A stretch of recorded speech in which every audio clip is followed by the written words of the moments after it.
പ്രിയപ്പെട്ടവരെ, എൻ്റെ വേറെ ഒരു യൂട്യൂബ് ചാനലിലേക്ക് എല്ലാവർക്കും സ്വാഗതം, സുസ്വാഗതം. ഈ ചാനൽ എല്ലാവരും സബ്സ്ക്രൈബ് ചെയ്യണമെന്നും ലൈക്ക് ചെയ്യണമെന്നും ഷെയർ ചെയ്യണമെന്നും അപേക്ഷിക്കുന്നു. ഞാൻ ചർച്ച ചെയ്യാൻ ഉദ്ദേശിക്കുന്ന വിഷയം, നമ്മളൊന്നിനും ഉത്തരവാദിയല്ല. നമ്മുടെ ജീവിതത്തിൽ വിവിധ സംഭവങ്ങളുണ്ടായിട്ടോ, പലവിധ കാര്യങ്ങളുണ്ടായിട്ടോ, അതിനൊന്നും നമ്മൾ ഉത്തരവാദിയല്ല എന്നൊരു വിഷയത്തെ കുറിച്ചിട്ടാണ്. എല്ലാ ഉത്തരവാദിത്തങ്ങളും നമ്മൾ തലയിൽ എടുത്തു വയ്ക്കുമ്പോൾ അത് വർദ്ധിച്ച ജീവിതഭാരമായി മാറും, ടെൻഷനായി മാറും. അത് താങ്ങാൻ പറ്റാതെ പലരും കടുത്ത മാനസിക സംഘർഷത്തിലായി മാനസികരാശയത്തിൻ്റെ എത്തും.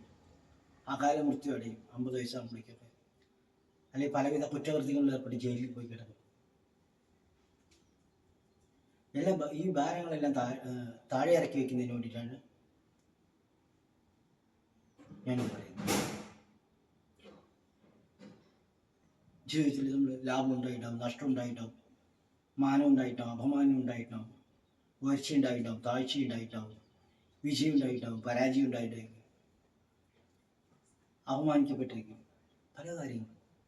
ഇതൊന്നും നമ്മൾ തലയിൽ എടുത്തു വയ്ക്കേണ്ട ആവശ്യമില്ല. എല്ലാം ഭഗവാന്റെ നിശ്ചയം അനുസരിച്ച് നടക്കും. ഒന്നിനും ഉത്തരവാദിയല്ല. ആ ഒരു വിഷയത്തെക്കുറിച്ച് ചർച്ച ചെയ്യാനാണ് ഞാൻ ഉദ്ദേശിക്കുന്നത്. ഈശ്വര സർവഭൂതാനം ഹൃദയശാർജം തിഷ്ഠതി ബ്രാഹ്മണൻ സർവഭൂതാനി യന്ത്രാരൂഢാനി മായ. ഭഗവത്ഗീതയിൽ 18-ാം അധ്യായത്തിലെ 6-ാം ശ്ലോകം ഭഗവാൻ ഇങ്ങനെ പറയുന്നു: ഈശ്വരൻ സകല പ്രാണികളുടെയും ഹൃദയത്തിൽ സ്ഥിതി ചെയ്തുകൊണ്ട് സർവ ജീവജാലങ്ങളെ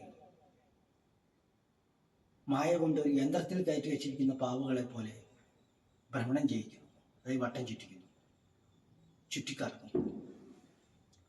ഈശ്വരനാണ് എല്ലാ ജീവികളുടെയും ആത്മാവായി സ്ഥിതി ചെയ്തുകൊണ്ട് ഓരോ ജീവികളുടെയും വട്ടം ചുറ്റുന്നത്. നമ്മൾ ടൗണിലൊക്കെ പോയി കഴിഞ്ഞാൽ നമ്മളെ യന്ത്ര ഊഞ്ഞാലിലേക്കാണ് ജയന്റ് വീൽ. അത് കയറി ഇന്ന് കഴിഞ്ഞാൽ അതിൽ വട്ടം കറങ്ങും. ആ ജയന്റ് വീൽ ഓൺ ചെയ്യാൻ ഒരാളുണ്ടായിരിക്കും. പക്ഷെ നമ്മളുടെ ജീവിതം എന്ന ആ ജയന്റ് വീലിൽ അത് ഓൺ കറക്കുന്നത് ഈശ്വരനാണ്.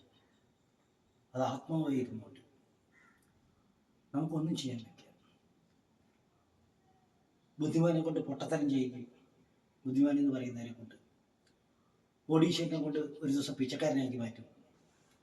മാളിക മുകളിൽ ഏറിയ മണ്ണിൻ്റെ തോളിൽ മാറാപ്പി കയറ്റുന്നതും ഭഗവാൻ കേട്ടിട്ടില്ല. പിന്നെ പലരും 100-150 കൊല്ലം ഇരുന്ന് കാലിന് പോലും വേണ്ടാതായിരിക്കും. പക്ഷെ ചില ആൾക്കാർ ജനിച്ച ഉടനെ തന്നെ മരിച്ചു പോകും. അങ്ങനെ പലതരത്തിൽ എല്ലാം ഈശ്വരൻ്റെ ഇച്ഛ നടക്കുന്നു. വേറെ സ്ഥലത്ത് ഭഗവാൻ പറയുന്നു: അഹമാത്മാ ഗുഡാകേശ സർവഭൂതാശയസ്ഥിത അഹമാദിശ്യ മന്ദിഞ്ച ഭൂതാനാമന്തമേവച. സർവഭൂതങ്ങളുടെയും സകല പ്രാണികളുടെയും ജീവികളുടെയും ഉള്ളിൽ സ്ഥിതി ചെയ്യുന്ന ആത്മാവ് ഞാനാവും. എല്ലാറ്റിൻ്റെയും ആദ്യവും മധ്യവും അവസാനവും ഞാൻ തന്നെയാവും. എല്ലാറ്റിൻ്റെയും സ്റ്റാർട്ടിങ്, ഇടയിൽ ജീവിച്ചിരിക്കുന്നു എന്നുള്ള അവസ്ഥ, ജനനം, ജീവിച്ചിരിക്കുന്നു എന്ന അവസ്ഥ, മരണം, എല്ലാം ഭഗവാൻ. ഈ ജനിക്കുന്നതിന് മുന്നേ ഇപ്പോൾ ഒരാളുടെ ഡേറ്റ് ഓഫ് ബർത്ത് 30/9/1965. ആ ഡേറ്റിന് മുന്നേ അയാൾ എവിടെയായിരുന്നു? അയാളൊരു 10-70 കൊല്ലം ജീവിച്ച് മരിച്ചു പോകും. ആ മരണശേഷം അവിടെ പോകും. ഒന്നും ആർക്കും അറിയില്ല. എല്ലാം ഭഗവാന്റെ നിശ്ചയം.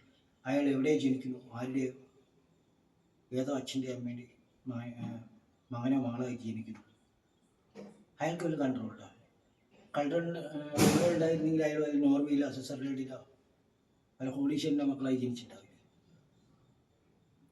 ഏറ്റവും സന്തോഷമുള്ള സ്ഥലങ്ങളുണ്ട്. ഒന്നും അതിൽ കൺട്രോളില്ല. പിന്നെ ഏതോ സ്കൂളിൽ പഠിക്കുന്നു, ആരെയോ വിവാഹം ചെയ്യുന്നു, ആരൊക്കെയോ മക്കളായിട്ട് വരുന്നു, അച്ഛനായിട്ട് വരുന്നു, അമ്മയായിട്ട് വരുന്നു, അല്ലേ? എവിടെയൊക്കെയോ എത്തിച്ചേരുന്നു. ജനിക്കുന്ന ഒരു സ്ഥലത്ത്, മരിക്കുന്നത് വേറെ സ്ഥലത്ത്. അതിനിടയിൽ എന്തൊക്കെയോ ഭാരം തലയിൽ വരുന്നു. ഒന്നും ആർക്കും ഒരു കൺട്രോളില്ല. കുറേ സമ്പാദിച്ചു കൂട്ടുന്നു, കുറേ നഷ്ടപ്പെടുന്നു. ആരൊക്കെ ബന്ധുക്കളെ വേണ്ടി വരുന്നു, ആരൊക്കെ ശത്രുക്കളെ വേണ്ടി വരുന്നു, കുറെ കഴിയുമ്പോൾ അവരെ ആരെയും കാണാതാവും. എല്ലാം ഭഗവാന്റെ നിശ്ചയമനുസരിച്ച് നടക്കണം. നമുക്കൊന്നും കണ്ടുകൊണ്ടില്ല.